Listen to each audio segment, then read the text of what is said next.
Welcome, ladies and gentlemen, to Backstory, an evening of true stories, poetry, and flights of fancy. I'll be your host, Carl Weintraub. The theme tonight is An American Daughter. It's a play about a good woman married to a man who is less than she is. And she gets crucified by the press by friends who value truth in sound bites over truth in life. I got to play the part of that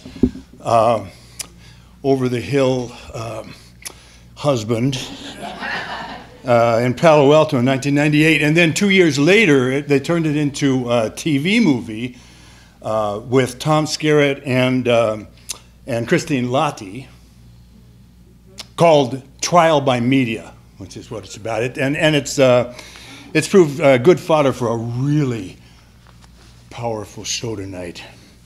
So I want to get right to that, but before we do, I got to say something. Because it's the title of the thing, I've got to say something about my daughter. See, I have 3 sons and a daughter, but I only made boys. My daughter found me.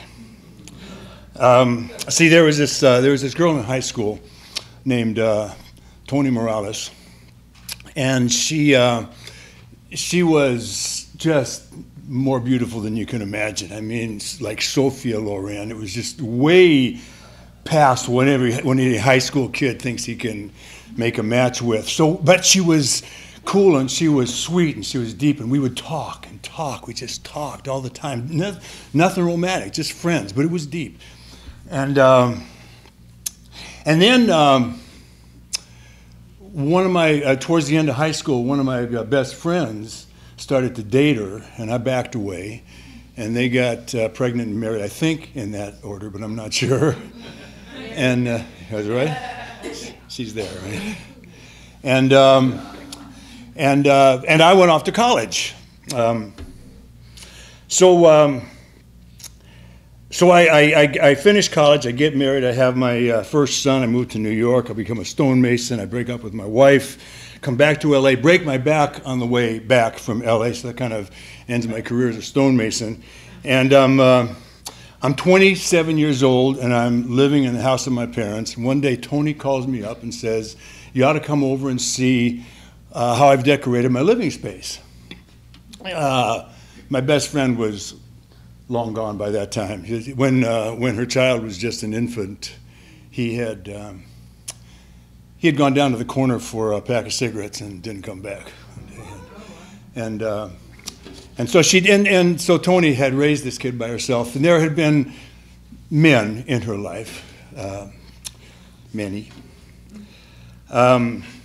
So I say to Toni, well, I don't have a car, so you have to come pick me up. So she picks me up, and she takes me over to her house. And as I walk across the threshold, I'm thinking, this is going to be a nice place to live.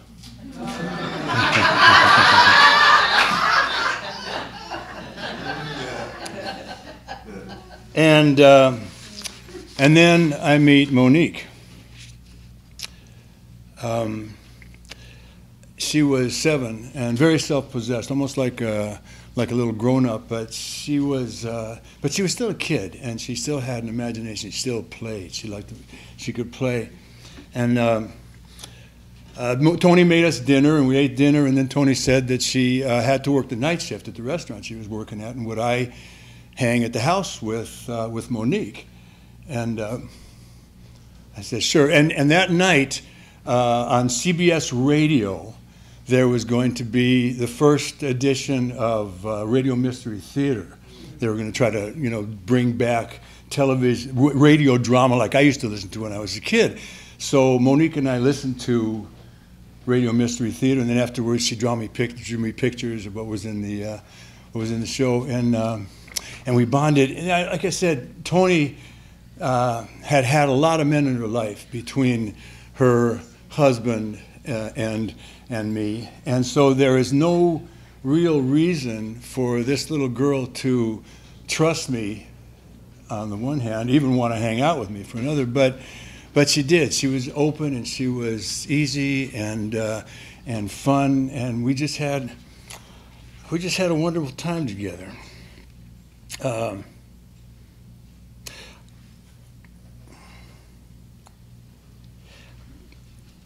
Here's what I think.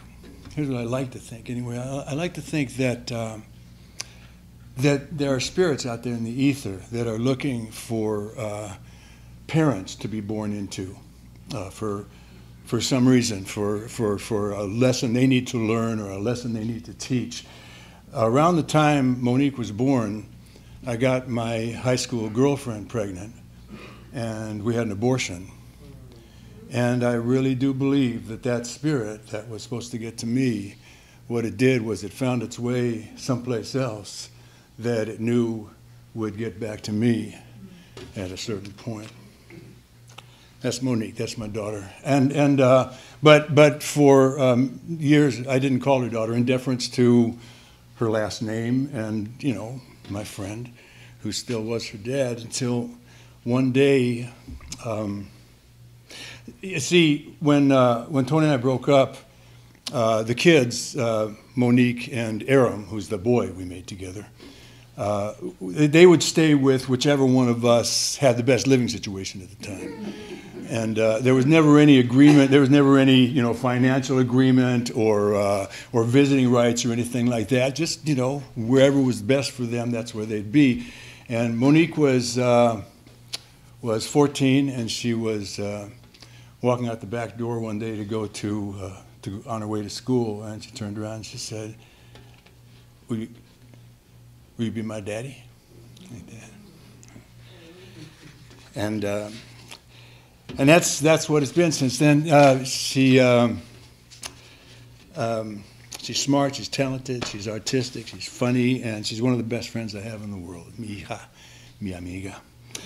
My boys, one of them's dead, one of them lives in Chicago, one of them is moving to Portland next month, but Monique still lives around the corner with her 3 daughters and her husband, and that's all right, because she's the only one of my kids that will watch football with me anyway. So.